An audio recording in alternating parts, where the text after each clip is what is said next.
Assalamualaikum warahmatullahi wabarakatuh. Ketemu lagi dengan saya, Muhammad Samsuddin. Di kesempatan kali ini saya akan menceritakan sebuah cerita yang berjudul Istri Muda Tumbal Iblis Pesugihan. Langsung ke ceritanya. Malam sudah larut. Udara dalam rumah Dirja, laki-laki muda kaya raya dan bertampang perlente pun mulai terasa dingin. Ada seorang perempuan muda yang bergelayut manja di lengan Dirja. Perempuan itu tidak menyadari ada bahaya yang mengancam jiwanya. Dia adalah perempuan muda yang baru dinikahi sebagai istri muda. Tiba di sebuah tangan bawah tangan perempuan berparas cantik itu tidak menyadari apa yang sedang terjadi. Dia seperti dihipnotis, berjalan sesuai kehendak Dirja. Tiba-tiba saja ada suara menggelegar terdengar dalam ruangan itu. Perempuan itu langsung siap, terkejut dan bertambah ciut nyalinya. Entah bagaimana, beberapa sayatan mudah berada di beberapa bagian tubuhnya. Aliran darah juga semakin deras mengucur dari beberapa bagian tubuhnya. Sudah tiba waktunya. Tiba-tiba saja terdengar bibik seorang, lemah tapi cukup terdengar di telinga perempuan itu. "Aku mau keapakan, Dirja?" tanya perempuan itu sambil terus mengerang. Ada penyesalan yang semakin menyeruak dalam benaknya. Seharusnya ia tak tergiur oleh umpan uang dan perhiasan yang tadi diiming-iming oleh laki-laki yang bernama Dirja itu. Suara laki-laki bernama Dirja itu terhenti sesaat. Malah sekarang suara yang keras menggelegar tadi semakin mendekati perempuan itu. Bentuknya mulai terlihat nyata dan menyeramkan. Sepasang bola mata berwarna merah darah membuat penampakan kian menyeramkan. Ada apa ini? Santapanku, Dirja, tanyanya tajam. Dirja mengangguk, memperhatikan makhluk menakutkan yang bersiap menikmati santapannya. Ya, perempuan yang baru saja dinikahinya itu adalah tumbal yang harus disediakan setiap 3 bulan purnama. Tanpa menunggu lebih lama lagi, makhluk itu segera melumat seluruh tubuh perempuan itu, menghirup seluruh gentas segarnya. Dirja sampai ketakutan melihat peristiwa di hadapannya. Meski ini bukan yang pertama kali, tetap saja menimbulkan rasa ngeri dan jijik. Bagus, Dirja, sebagai ketidakseimbangannya seperti biasa, pundi-pundi uang dan hartamu akan bertambah. Dirja tersenyum puas mendengar ucapan makhluk itu. Pesugihan yang dilakukannya telah berhasil sampai sejauh ini. "Terima kasih, Ki," ucap Dirja sambil membersihkan cacaran darah yang masih tersisa. Kemudian makhluk itu segera menghilang masuk ke salaut sudut ruangan itu. Sebelum menghilang, makhluk itu terus berpesan agar Dirja kembali menyediakan tumbal untuknya di 3 bulan purnama yang akan datang. Seorang perempuan pengantin Dirja. Dirja hanya mampu mengangguk. Perjanjian yang telah disepakati dengan iblis yang dipanggilnya Ki itu telah dibuat. Dia tak mungkin melanggarnya, kalau tidak nyawanya dan keluarganya akan terancam dijadikan tumbal. "Kang, siapa lagi yang akan jadikan tumbal? Apa Akang gak takut suatu saat waktu nyawa Akang kami akan jadi tumbal juga suatu saat?" Dirja termangu mendengar ucapan istrinya. Keinginan mendapatkan kekayaan melimpah dengan melakukan ritual pesugihan ini sudah sering dilarang oleh istrinya. Namun Dirja tetap nekat untuk melakukannya. "Sebenarnya Akang juga takut, Kinar. Tapi lihatlah, tak ada seorang pun yang berani menghina kita lagi sekarang. Kinar istrinya menunduk, tidak berani menatap wajah sang suami. Memang benar apa kata Dirja, dulu mereka sering dihina dan dikucilkan karena miskin, bukan hanya masyarakat sekitar, tapi juga oleh keluarga mereka sendiri. Ritual pesugihan ini juga berbahaya, Kang. Meski pelan, tapi ucapan Kinar terasa sampai di telinga Dirja. Mau gimana lagi, Kinar? Ini adalah risiko yang harus Akang ambil. Kinar pun tak lagi mau berdebat dengan Dirja suaminya. Tidak ada gunanya juga. Pasti ujung-ujungnya dia akan mengungkit kembali sejarah kelam mereka dahulu. Ya sudah, Kang, Kinar mau jenguk bapak sama ibu dulu. Seno anak kita Kinar bawa juga. Dirja mengangguk pasrah. Sudah sering Kinar meminta izin untuk tinggal bersama mertuanya itu dengan alasan ingin menenangkan diri. Kalau bisa jangan lama-lama, kalau tidak salahkan Akang akan menceraikanmu. Perempuan berhijab coklat itu, tua itu tersenyum tipis. Kulit sawo matang khas kulit penduduk tropis tak membuatnya kalah menarik dari perempuan-perempuan yang selalu membawa Dirja setiap 3 purnama. Kinar tersenyum lagi, tidak mau memberikan jawaban pasti. Hati kecil perempuan itu sudah lama ingin meninggalkan Dirja, tak sanggup lagi melihat ritual pesugihan yang dilakukan oleh suaminya. Sambil menggandeng anak-anaknya, Kinar meninggalkan Dirja yang masih termangu. Tak percaya Kinar akan meninggalnya di saat mereka telah memiliki segalanya. Sambil menggandeng anak-anaknya, Kinar meninggalkan Dirja yang masih termangu. Tak percaya Kinar akan meninggalkan di saat mereka telah memiliki segalanya. Dasar istri tak tahu diuntung, diberi kekayaan berlimpah malahan pergi, rutuk Dirja dalam hati. Sebuah seringnya misterius kemudian tergurat di wajahnya. Kepergian Kinar sedikit banyak membuat seperti terlepas dari beban berat yang selama ini menghimpit Kinar. Selalu bertentangan dengannya, terlebih dahulu dengan praktek pesugihan yang dilakukannya. Kinar tidak pernah setuju. Dia takut suatu saat salah satu dari mereka akan menjadi tumbal. Biar saja Kinar pergi, tak ada lagi penghalang untuk bersenang-senang. Kembali ia berbisik, banyak rencana yang bermunculan di kepalanya. Mulai dari menjerat wanita-wanita yang silau akan harta kekayaannya untuk dijadikan calon tumbal berikutnya. Kinar, kenapa pulang, Nak? Tanya ibu Kinar sewaktu-waktu ia tiba dan beristirahat di sebuah rumah sederhana, jauh berbeda keadaannya dengan rumah Dirja, suaminya. Kinar takut, Bu. Kelakuan Dirja semakin lama semakin menjadi. Kinar menarik nafas panjang, menidurkan anaknya di atas kursi. Ibu Kinar menunduk, prihatin dengan kondisi rumah tangganya. Beberapa kali Kinar meminta restu sang ibu untuk meninggalkan Dirja dan tinggal diam untuk sementara waktu. Kalau begitu keputusanmu untuk sementara, kau boleh tinggal di sini.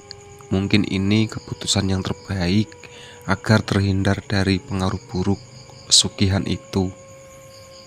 Kinar mengangguk, membiarkan diri duduk di kursi, mengistirahatkan tubuh dan pikiran. Paling tidak, dia tak lagi menyaksikan perempuan-perempuan yang dibawa Dirja setiap 3 purnama sebagai tumbal pesugihan. Ternyata apa yang diperkirakan Kinar salah besar. Perjanjian Dirja dengan makhluk pesugihan itu masih mengancam dirinya. Hampir setiap malam ia didatangi sesosok makhluk tinggi besar. Kadang wajahnya sangat menyeramkan, tapi tak acap pula menampakkan bak pangeran, tampan dan gagah. Kinar mencoba mengabaikannya. Dia tetap salat 5 waktu, memohon petunjuk Sang Khalik agar bisa terlepas dari perjanjian yang dilakukan oleh Dirja. Hal yang sama tidak bisa ia lakukan dengan khusyuk ketika bersama Dirja di rumah mereka yang megah seperti istana. Kau tak bisa lari, anak manusia. Kau adalah pengantin yang telah menjanjikan Dirja untukku.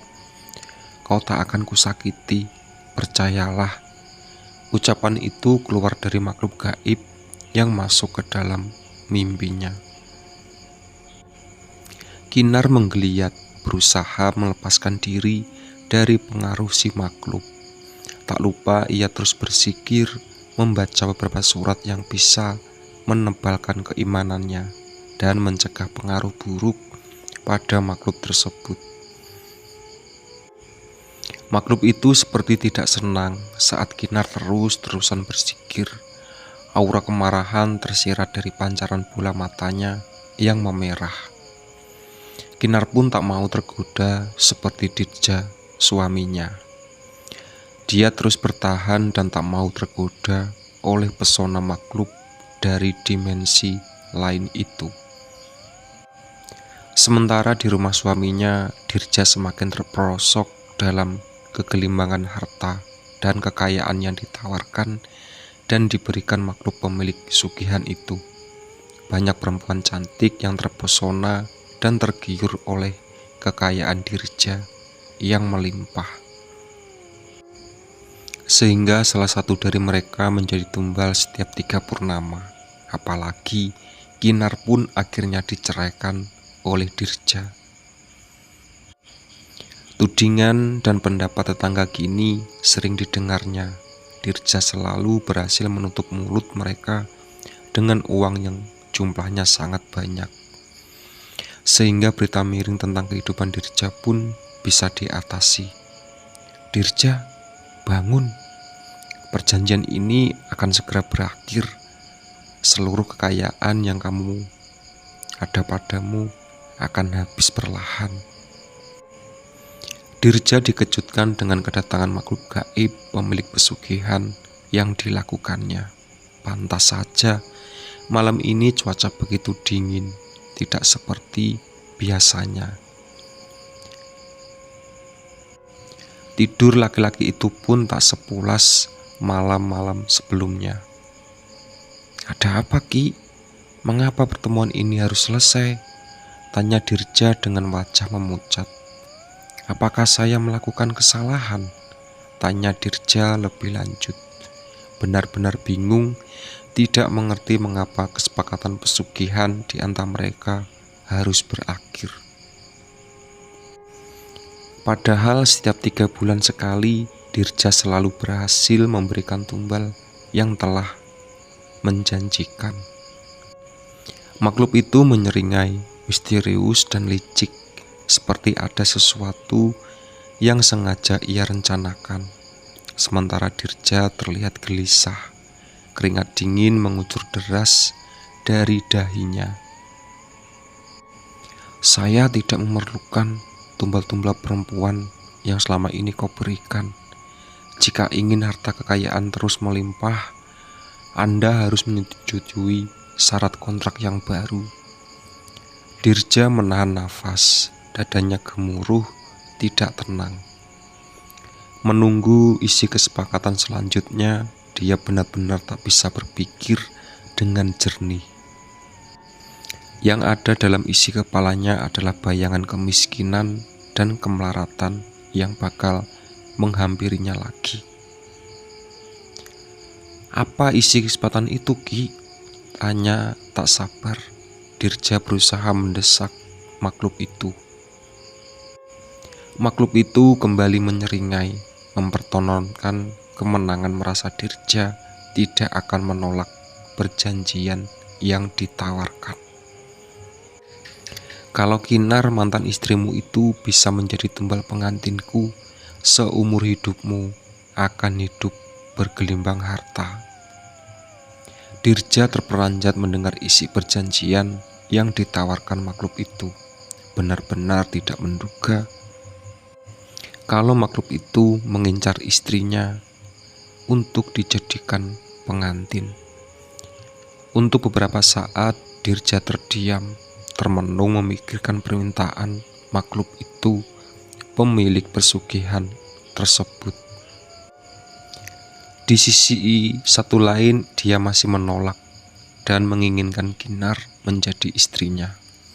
Sementara di sisi lain, ia juga tak mau kembali ke kehidupan yang dulu miskin dan selalu dihina. "Akan saya usahakan, Ki," jawab Dirja datar. Seringai penuh kemenangan terdampang di wajah makhluk gaib itu. Tidak terlalu sulit baginya untuk membujuk Dirja. Iming-iming harta melimpah bisa membuatnya takluk, mau saja mengikuti keinginan makhluk itu. Begitu cepat Dirja segera menyusul Kinar ke rumah mantan mertuanya. Dia harus berhasil membujuk Kinar agar mau bersekutu juga dengan makhluk itu. "Mau apa Kang kesini?" tanya Kinar ketus. Dirja sangat jarang mengunjungi ibunya. Kalau tidak ada hal-hal yang penting, dia tidak akan mau berkunjung ke sini. "Akang ingin kau anak kita pulang bersama hari ini." Kinar melongos mendengar ucapan Dirja. Instingnya mengatakan ada sesuatu yang hal akan terjadi nantinya. "Maaf Kang, aku nggak akan pulang bersama Akang. Kinar lebih senang tinggal di sini." Memahami penolakan Kinar, wajah Dirja memerah, menahan kesal. Bayangan reruntuhan kembali membanjirinya. Bagaimanapun juga ia harus berhasil membujuk Kinar untuk segera pulang dan mau menuruti keinginannya. "Apa yang membuatmu senang di sini? Rumah sederhana dan hidup serba pas-pasan." Nada suara Dirja semakin meninggi. "Kinar nggak betah tinggal bersama Akang di sini. Kinar bisa salat dan tidak merasakan hawa panas kerap mengganggu Kinar dan anak kita." Mendengar jawaban itu, Dirja tertunduk. Hati kecil laki-laki itu tiba-tiba membuatnya menyadari kebenaran keputusan Kinar. Lagi-lagi, hawa nafsu dan ketakutan hidup sulit membuat mengabaikan hati nuraninya. Sedikit kasar, Dirja memaksa Kinar untuk masuk ke dalam mobil, tidak mempedulikan rengekan anak maupun teriakan ibu mertuanya. Yang ada dalam pikiran adalah secepat mungkin bisa membawa Kinar kembali ke rumah dan menyiapkan ritual dengan makhluk pemilik pesugihan itu. Kinar yang disekap dan kedinginan tak berkutik ketika Dirja membawanya dengan paksa. Ingin berteriak, perempuan yang masih terlihat ayu itu tak sanggup. Obat bius yang diberikan Dirja saat menyekapnya tadi telah bekerja dengan sempurna. Menjelang tengah malam, Kinar baru terbangun. Dia terkejut ketika melihat dandanannya menyerupai dandanan pengantin. Kebaya putih dan aroma melati sangat kental. Di tempat tidur dan lantai pun bunga melati terlihat berserakan. "Kang, lepasin Kinar Kang," jerit Kinar tak henti. Dirja tak menggubris teriakan Kinar. Sebuah senyum puas tergurat dibalas. Gelimbangan harta telah membayang di pelupuk mata laki-laki itu. Entah sudah berapa kali Kinar berteriak, Dirja pun pura-pura tak mendengar. Istrinya dibiarkan berteriak saja hingga lemas-lemas dan berhenti sendiri. Beberapa saat kemudian, makhluk yang sering muncul dalam mimpi Kinar akhirnya muncul dan berdiri di depan Kinar. Makhluk yang menyerupai laki-laki muda dan berparas tampan. "Selamat datang pengantinku," salam ramah tersenyum. Tak ada wajah menyeramkan di sana. Tak ada pula seringai kekejaman yang acap diperlihatkan pada tumbal yang biasa diterimanya. "Siapa kau? Mau apa kau di sini?" Kinar mencoba menghindar ketika makhluk itu mencoba mendekatinya. Meski Kinar berusaha menjauh dari makhluk itu, tapi sia-sia juga akhirnya. Makhluk itu bahkan semakin mendekati kini. Aroma melati pun yang kental membuat Kinar sedikit lemas. Belum lagi pengaruh hipnotis dari makhluk itu. "Kau tak akan menyesal menjadi pengantinku. Apapun yang Anda inginkan pasti akan mudah didapatkan." Kinar tak lagi bisa mendengar ucapan makhluk itu. Tubuhnya jatuh luruh ke tempat tidur. Meski dia berusaha menahan serangan makhluk itu, apa daya dia tak sanggup. Malam ini ia akhirnya harus menjadi korban perjanjian suaminya sendiri. Air mata terus menetes di pipi Kinar. Dia menyadari telah menjadi korban dari keserakahan suaminya. Dendam segera menyelami dalam dada perempuan yang harus menyerahkan seluruh hidupnya pada makhluk itu. Sesuai kesepakatan dengan makhluk pemilik pesugihan itu, Kinar harus menjadi pengantin setiap bulan purnama, sementara Dirja tidak perlu pusing mencari tumbal dan bisa hidup enak dan bergelimbang harta. "Kang, Akang kejam. Kenapa Kinar yang kau jadikan alat untuk mewujudkan keinginan Akang?" Suatu pagi Kinar bertanya pada Dirja. Tatapan mata Kinar terlihat sayu, meski penampilan fisiknya tidak berubah sama sekali. "Akang tak ingin kembali miskin seperti dulu. Lagi pula makhluk itu menyukaimu, Kinar." Mendengar jawaban Dirja, amarah Kinar seketika mendidih. Kejam sekali tindakan silikon. Ada kemarahan yang tersirat di matanya. Dirja sendiri sempat merasa takut saat melihat sorot kemarahan itu. Itu adalah percakapan terakhir Dirja dan Kinar. Kinar memutuskan meninggalkan rumah Dirja dan kembali ke tempat ibunya. Meskipun harus menjadi pengantin makhluk itu setiap bulan purnama, dia tidak melakukannya di rumah Dirja. Makhluk yang kini menjadi suami gaibnya pun tidak menolak dan menyetujui keinginan Kinar. Setelah beberapa purnama, Kinar menjalani hidup dengan kekayaan yang dimilikinya. Dia pun tak perlu bekerja keras untuk menghidupi ibu dan anaknya. Namun ternyata hati kecilnya selalu berbisik, apa yang dilakukan ini tidak sesuai dengan hati kecilnya. Kinar terus memohon pada makhluk pemilikan sugihan itu untuk berhenti menjadi pengantinnya. Namun seberapa banyak ia minta, sebanyak itu pula Kinar harus menelan keinginannya. Makhluk itu tak bersedia melepaskannya. Hingga suatu hari, "Kang, sudah bulan purnama, saya menjadi pengantin Akang. Bolehkah saya berhenti menjadi pengantin Akang?" Makhluk menyerupai laki-laki berparas menawan itu memandang iba pada Kinar. Berkali-kali makhluk itu merasakan hawa panas ketika berdekatan dengan perempuan itu. Ternyata Kinar masih terus berzikir dan menjalankan sholat, meski sangat sulit melakukannya. "Ada syaratnya, Kinar, jika kau ingin lepas menjadi pengantinku." "Apa itu, Kang?" Mata Kinar membulat takjub mendengar jawaban makhluk itu. seperti usaha dia untuk bisa lepas dari perjanjian ini bisa membuahkan hasil. Sebuah senyuman tampak di wajah makhluk itu, kecil tapi menyejukkan. Perasaan Kinar sedikit lega.